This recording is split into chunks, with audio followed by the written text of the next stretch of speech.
Hi, I'm Jim Harmon, California Pest Management. We're going to talk a little bit today about bat control in your house. Now, remember, bats are good for the environment. They feed on the bad insects, on the mosquitoes. They're eating those all the time. But unfortunately, their guano or feces is very dangerous.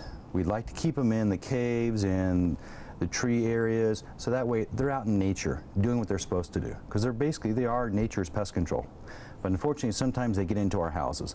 This house, for example, has got a nice opening on the end. This is for ventilation, but we've got squares, and one of them has popped open.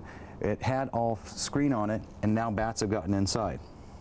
How we're going to control this? Make sure everything is screened up except for the one opening they're using. Then we put a funnel trap.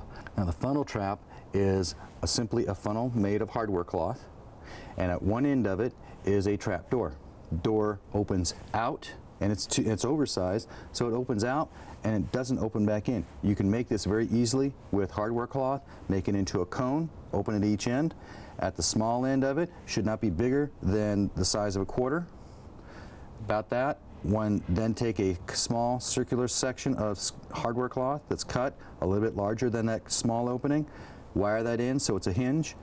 Put that up on the wall. Now you have your one-way exit. They can only come out, they can't go back in.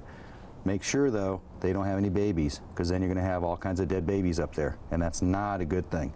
Cleaning up from bats, that can be a little bit of a chore. Make sure you either have professionals do it or suit up with the appropriate safety protection. Good luck.